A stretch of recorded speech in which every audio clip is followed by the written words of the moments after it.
kakangu kashajua kuhusu swala nini la mimi na ujauzito. Kwa hiyo hapa nimetumwa kisimani, katutemaje nikasema ngoja nipite nikufikishie taarifa. Kwa hiyo nachokuomba hapa, nakuomba uondoke. Kakangu muda wote anaweza akaja, kashapa jadi unapoishi. Mimi naenda. Haya poa.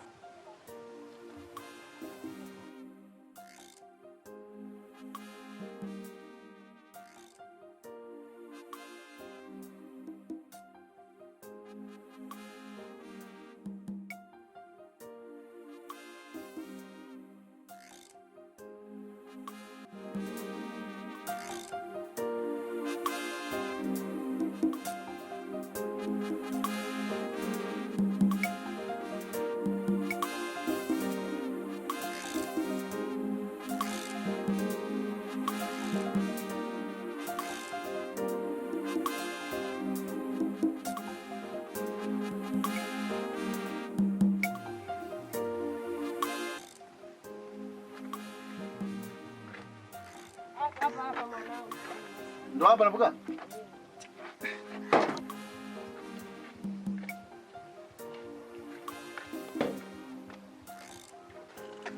Oya dai, una uhakika ndo hapa? Hapa mwanangu dogo ndo anachili hapa. Sio mchezo hata. Unafanyaje sasa? Hamna sehemu nyingine ambayo unapojua? Labda maskani. Sasa nishajua kitu kimoja. Huyu mimi nitamtimbia baadaye huyu. Basi fresh. Hapo.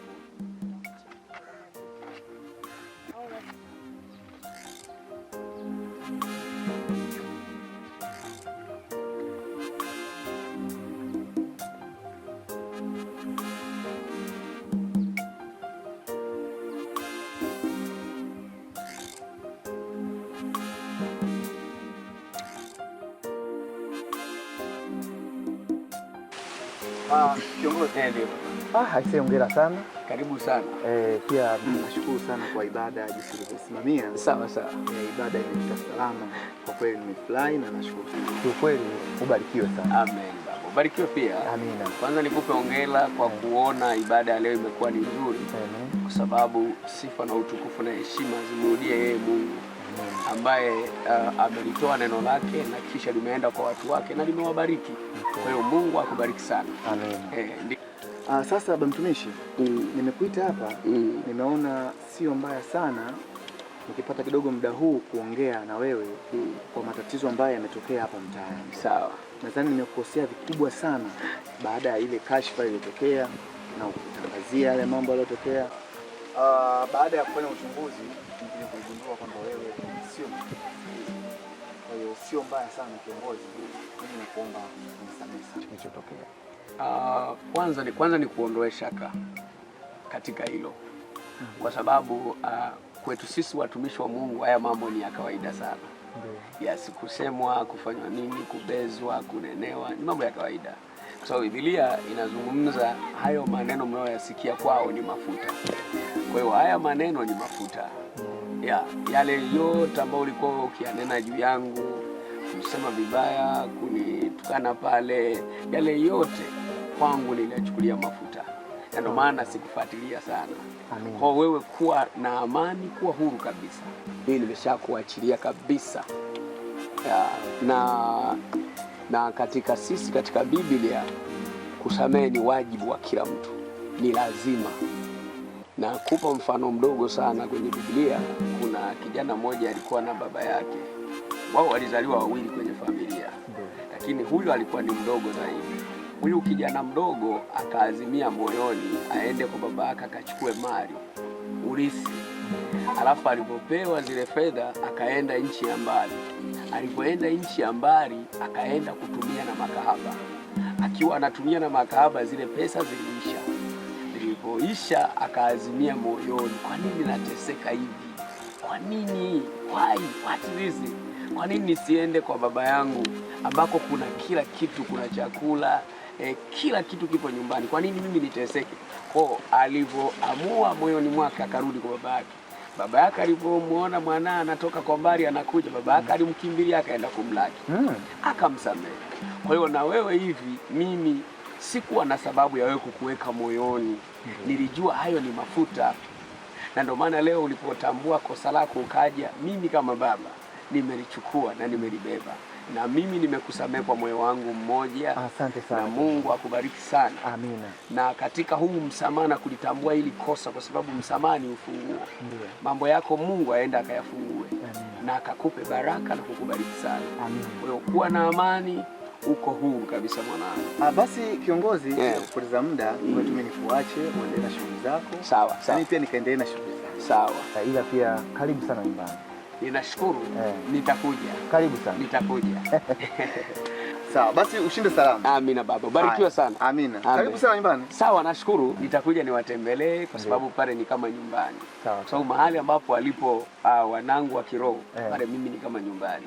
Muda wote nitakuja kuwatembelea. Sawa. Amen. Amen. Ushinde salama. Amen. Barikiwa.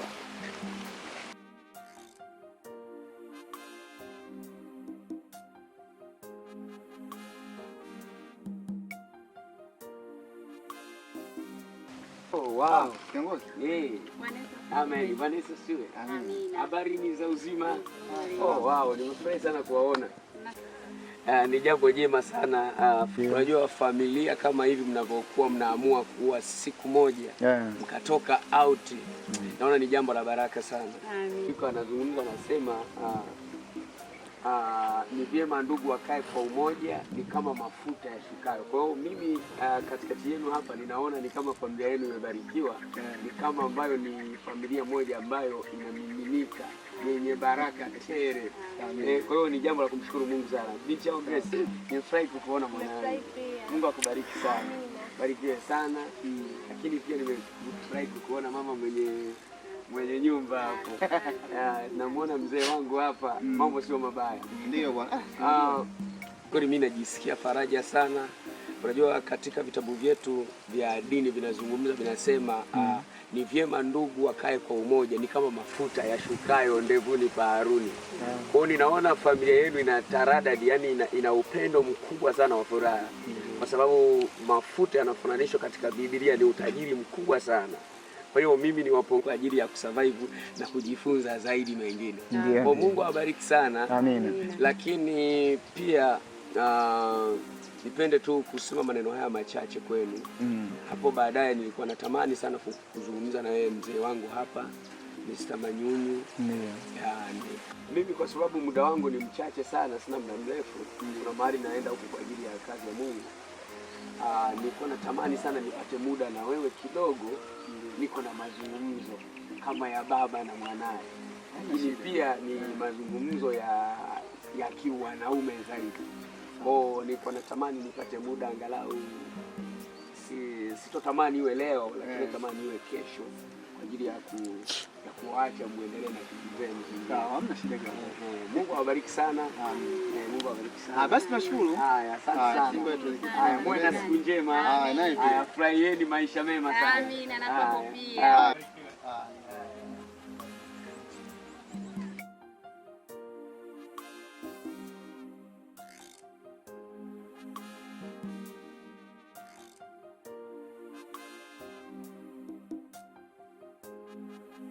Niambie kiongozi. Tunashukuru Mungu. Bwana karibu sana. Kwanza ninakushukuru kwa kuitikia wito huu. Kwa sababu tulipokutana pale barabarani nilikuomba jambo la kuzungumza na wewe kama baba wa familia. Tuzungumze kwa kile kitu ambacho Mungu ametaka nizungumze na wewe. Japokuwa nilikuomba kwenye mazingira kama haya faragha kidogo yenye upepo fulani. Ndio. Kwa nashukuru sana kwa kuitikia wito wako. Hamna shida. Lakini kile ambacho Mungu aliniambia nikuite nizungumze na wewe, sio tu kile ambacho nakiona, bali mpaka kile kinachosikiwa kwenye macho ya watu. Sasa watu wanaona, watu wanakisikia. Kuna taarifa ambazo nimezipata kuhusu wewe, kwamba kwa sababu hata serikali yetu hii jambo lolote linapotokea, hususan linapotokea kwa kijana ambaye ni wa kwangu mimi wa kiroho, au linapotokea hilo jambo, mimi ni rahisi sana kunifikia mwana wa kijana kwa kufanya hivi. Kwa hiyo watu wanakuona kule unatembea na mapanga, mabishi, yani silaha zenye ncha kali, ukiwa na dhamira ya kukifanyia tukio kile kiumba ambacho kiko tumboni mwa mdogo wako. ambacho ni jambo la hatari sana mbele za Mungu na moja ya dhambi kubwa sana. Lakini mimi nikwambie tu ndugu yangu, kama mwanaume lakini pia kama mtumishi wa Mungu, kwamba hakuna jambo ambalo linatokea duniani kwa bahati mbaya. Kuna mambo yanatokea yakiwa yamekusudiwa kwa ajili ya kuimarisha, na jaribu linapotokea katikati ya mtu lina mlango wa kutokea. Kwa jambo hili ambalo limekuja kwenye familia yako kwa ajili ya kuleta sitofahamu, lina mlango wa kutokea, na mlango wake wa kutokea ni huu hapa: kuwa na moyo mkuu wa ushujaa ndani yako kama baba mwenye familia. Lakini pia kingine ambacho nilikuwa nakiona haswa katika jamii ambayo tunaoishi hii, watu wengi sana yanapotokea haya matatizo haya, ndio wanachukua maamuzi au sheria mkononi pasipo kufikiria baada ya kuna nini kitatokea. Ndio. Kwa hiyo hata wewe ili jambo ungeweza kulitenda, ashukuriwe Mungu, nyuma yako kuna neema ya Mungu. Hata wewe ungeweza kulitenda ili jambo, sijui hatima yako ingekuwaje. Kwa hiyo Mungu kwa kuniambia nije nikwambia haya maneno, Mungu anayo makusudi makubwa. Bado neema yake ni kubwa kwako. Kwa hiyo usifanye kila ambacho unataka kukifanya, endelea kumtumainia Mungu, mambo yako yatanyoka tu. Sawa. Sawa, mimi bwana kiongozi nimekuelewa. Ndio.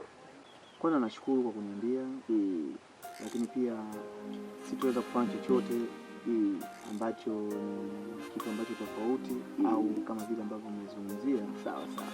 Nipo tayari sasa hivi, au nimeamua kuiachia hili swala kama ndivyo, basi tutaishi kama zamani. Sawa.